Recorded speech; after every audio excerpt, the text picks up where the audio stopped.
What's up everyone? Welcome back again to my YouTube channel. Lagi akong na-excite na i-share sa inyo yung mga story ko at mga experience ko sa pagninegosyo. Yan. So ngayon, pag-usapan natin kung paano nga ba makapagbakasyon na kahit may business. O kaya naman ay magbakasyon na merong kaibigan. I mean, kung saan ka magbabakasyon, meron kang kaibigan doon. Tapos pwede kang mag-usap-usap about business, at the same time, about business na rin.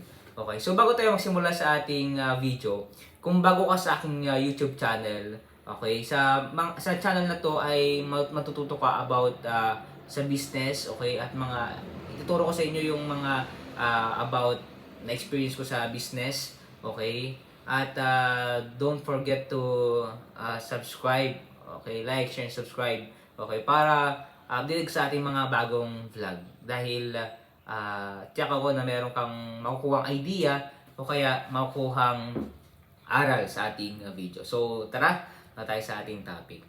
So long time na yan, kung makita nyo yung picture ko dyan sa thumbnail, okay, dyan, di ba bago nyo i-click tong video na to, merong picture.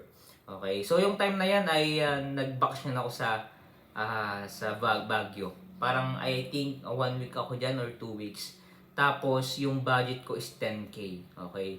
So, that time, naiiwan ko na yung business ko kasi meron na akong systems, meron na akong secretary, na sila bahala dun sa mga branch ko.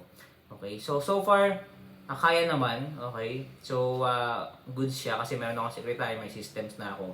So, kung gusto nyo mapanood yung mga iba kong mga about paano pumasyal, okay, na merong business, tapos kaya mong iwan.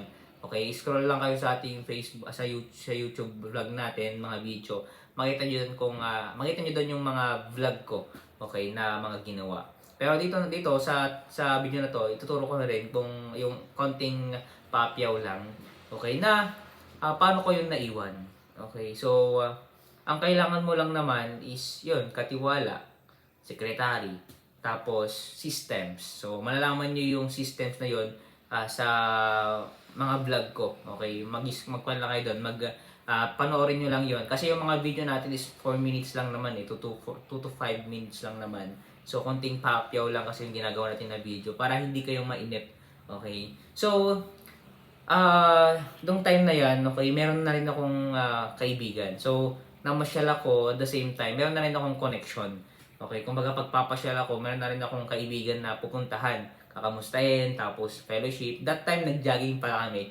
Yan, nag-jogging kami dun sa Burnham Park ata yan. So, nag-ikot-ikot kami, tapos pinasyal niya ako. Ang maganda kasi doon, advantage kasi noon na merong papasyal sa'yo. Okay? Until now, mag-isa ko pa rin. I'm single. Yun yung mahirap, no?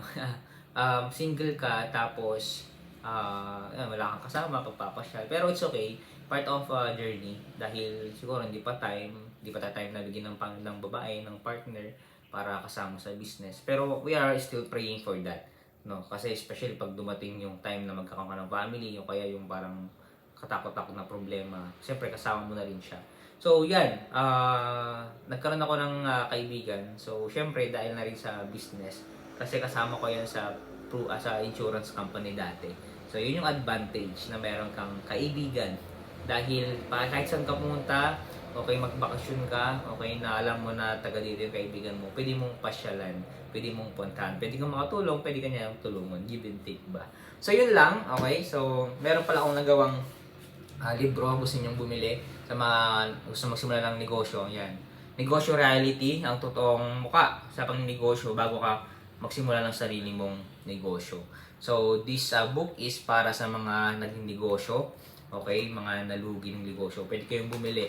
Okay. Yung mga mga matagal ng negosyante, mga mayaman na, okay, pwede pa rin naman kayo bumili. Okay, pang support sa ating mga vlog, at the same time pang display na rin yan. Kagaya nung ginagawa ko. Alright, so kung gusto niyo pong bumili, andun po sa comment section, nakapin po yung link ng official page po natin, Facebook page po natin, o kaya nasa description. Pag-usapan na rin doon kung paano natin i-deliver dun sa inyong mga bahay. Thank you so much. Thank you so much sa ating panonood at support sa ating mga vlog. And see you on my next vlog. Bye-bye. God bless.